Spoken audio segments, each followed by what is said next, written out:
అందరికీ నమస్తే.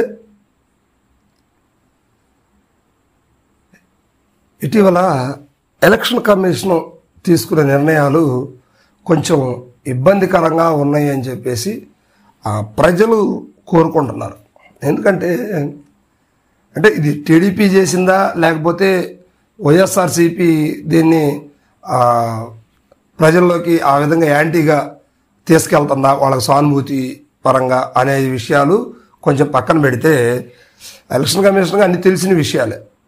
ఇప్పుడు వైఎస్ఆర్సీపీ తరఫున ఆ ప్రభుత్వం ఏదైతే పెన్షన్ కానుక అనేది ప్రవేశపెట్టిందో అది వృద్ధులకు కావచ్చు, వికలాంగులకు కావచ్చు, వితంతువులకు కావచ్చు, రకరకాల పెన్షన్స్ ఏవైతే ఉన్నాయో నెల నెల ఇచ్చేటువంటి పెన్షన్స్ అవి వాలంటీర్ల విధంగా ఇవ్వాలనేది అంటే దానికి చంద్రబాబు నాయుడు గారు అడ్డుపడ్డట్టు, కోర్టుకు వేసినట్టు, నిమ్మగడ్డ రమేష్ గారు చర్చ చేయించినట్టు ఇవన్నీ రకరకాల రూమర్స్ జరుగుతున్నాయి. సరే, ఏది ఏమైనప్పటికీ ఎలక్షన్ కమిషను కొంచెం పొరపాటు చేసిందని అనుకోవాలి. ఎందుకంటే అది పూర్తిగా తప్పని అనలేము, కరెక్ట్ అని అనలేము. కాకపోతే ప్రజలు మాత్రం ఆ విషయంలో 100% ఇబ్బంది పడుతున్నారు. లాస్ట్ మంత్ ఏదో విధంగా సచివాలయ స్టాఫ్ ఇచ్చారు, అంటే వాలంటీర్లు బ్రేక్ అయ్యారు కాబట్టి ఆగిపోవడం జరిగింది. కాబట్టి ఎలక్షన్ కమిషన్ ఆదేశాల ప్రకారం ఆగిపోవడం జరిగింది కనుక ఇప్పుడు సచివాలయ స్టాఫ్ ఇచ్చారు. కానీ ఇప్పుడు ఎలక్షన్ హడావిడి చాలా దగ్గరకు వచ్చింది, నేరుగా వచ్చింది కనుక సచివాలయ స్టాఫ్ కూడా వీలు కాని పరిస్థితులు ఏర్పడ్డాయి. సో అందువల్ల ఏం చేశారంటే గతంలో ఏదైతే అకౌంట్కి ఇచ్చారో ఈ పెన్షన్స్ అన్ని కూడా అకౌంట్లకు ఇవ్వడం జరిగింది. ఇక్కడ అసలు ట్విస్ట్ బయలుదేరింది. బ్యాంకులతో సమస్యలు మొదలైనవి. ఈ బ్యాంకుల్లో గతంలో వీళ్ళు ఎప్పుడో అకౌంట్ చేసుకుని ఉన్నారు.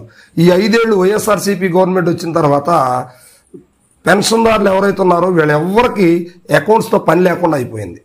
సో ఇప్పుడు హఠాత్తుగా ఎలక్షన్ కమిషను ఆ అకౌంట్స్కి వేయటం వల్ల ఈ బ్యాంకర్స్కి ఏం జరిగిందంటే వీళ్ళకి దొరికిందే సందుగా, అంటే ఈ సామాన్యుల డబ్బులు కదా, ఇవి దోచుకోవడానికి బ్యాంకు ఎట్టి పరిస్థితుల్లోనూ వెనకాడదు. ఎందుకంటే నాకు తెలిసి బ్యాంకు సామాన్యుడికి ఎప్పుడు కూడా ఏ విధంగా ఎక్కువ % ఉపయోగపడలేదు. అది నిజం, అందరికి తెలిసినటువంటి సీక్రెట్. ఇది ఓపెన్ సీక్రెట్ అని చెప్పవచ్చు. సో ఇప్పుడు ఏం జరిగిందంటే ఈ పెన్షన్దారులు ఎవరైతే ఉన్నారో వాళ్ళ అకౌంట్స్ బ్లాక్ అయి ఉన్నాయి. వాళ్ళు ఆ అకౌంట్స్ చేసే సమయంలో ఆ రోజుల్లో ఏదో విధంగా వీళ్ళకి ఆ అకౌంట్ ఓపెన్ చేసే సమయంలో ఏదో స్కీమ్ కింద ఆ అకౌంట్ని ఓపెన్ చేస్తారు. అంటే ఫర్ మంత్ 50, 100 కట్ అయ్యే విధంగా ప్లాన్ చేస్తారు. ఇప్పుడు ఇన్నేళ్ళు ఈ అకౌంట్ వాడకుండా ఒక్కసారిగా ఈ అమౌంట్ అందులో పట్టడం వల్ల ఈ వృద్ధులకి ఎవరైతే పెన్షన్దారులు ఉన్నారో వాళ్ళకి పెన్షన్ లేని పరిస్థితి. అదేవిధంగా 1 నెల 2 నెలల లోన్ తీసుకున్నటువంటి వాళ్ళవి కూడా ఈ డబ్బుల్లో జమ అయిపోయి కట్ అయిపోయిన పరిస్థితి. ఇది సమ్మరు, ఎండాకాలం, పనులు లేని సీజన్.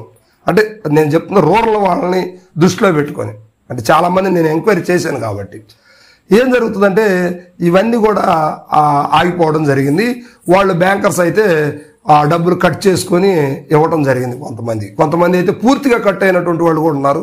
అకౌంట్స్ బ్లాక్ అయితే మీ అకౌంట్లో డబ్బులు ఉన్నాయి కానీ అకౌంట్ సీజ్ అయి ఉంది, ఆగిపోయి ఉంది, దీనికి 1000 రూపాయలు పెట్టి మళ్ళీ మీరు అకౌంట్ చేయాలి అని చెప్పేసి, అందులో బ్యాలెన్స్ లేవని, మీకు SMS కట్ అయిందని, ఈ విధంగా పరి విధాలుగా బ్యాంకులు ఇబ్బంది పెట్టింది. అసలు ఒక్కసారిగా 5 ఏళ్ల తర్వాత వాళ్ళ అకౌంట్ రన్నింగ్లో ఉందో లేదో తెలియకుండా అకౌంట్ నెంబర్ ఉందో దొరికిందని చెప్పేసి ఆధార్ అప్డేట్ అయి ఉంటుంది కాబట్టి, అకౌంట్కి ఆధార్ లింక్ అయి ఉంటుంది కాబట్టి ఈ వేలో చేయటం వల్ల చాలామంది సమస్యలు ఎదుర్కొనే పరిస్థితి ఉంది. దీన్ని మరి ఏ విధంగా ఎలక్షన్ కమిషన్ ఈ విధంగా చేసింది అనేది కొంచెం అర్థం కాని పరిస్థితి. ఇట్లా చేస్తే ఖచ్చితంగా ఆ డబ్బులన్నీ బ్యాంకులోనే ఆగిపోయే పరిస్థితి చాలా జరిగింది. ఇప్పటికి నా దగ్గర నేను వాయిస్లు కూడా తీసుకున్నాను, చాలా ఉన్నాయి. నేను ఒక దగ్గర ఒక 200 శాంపిల్స్ అయితే నేను తీసుకున్నాను దీని మీద ఈ 3-4 డేస్లో. సో అందువల్ల ఏంటంటే ఇది చాలా ఇబ్బందికరమైన పరిస్థితి. దీన్ని ఎలక్షన్ కమిషన్ నెక్స్ట్ మంత్కైనా, అంటే ఇంకో నెల వరకు ప్రభుత్వం ఏర్పడదు కాబట్టి నెక్స్ట్ మంత్ కూడా వీళ్ళే చేయాలి కాబట్టి ఏదన్నా అవకాశం ఉంటే డైరెక్ట్ క్యాష్ ఇవ్వడానికి ప్రయత్నం చేయాలి. సో ఇది నా అభ్యర్థన. ఈ వీడియో సారాంశం కూడా అదే. సామాన్యులను ఇబ్బంది పెట్టే దిశగా ఎలక్షన్ కమిషన్ ఉండకూడదు.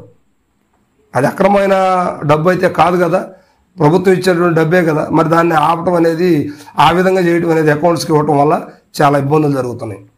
సో దీన్ని దృష్టిలో పెట్టుకోండి. అంటే ప్రైవేట్ వ్యక్తుల ద్వారానే ఇప్పించవచ్చు, వాలంటీర్ల ద్వారా కాకపోయినప్పుడు కూడా ఏదన్నా కొంచెం ఎవరన్నా చదువుకున్న వాళ్ళని పిలిచి వాళ్ళకి ఎంతో కొంత ఇచ్చేసి ప్రభుత్వం చేయొచ్చు.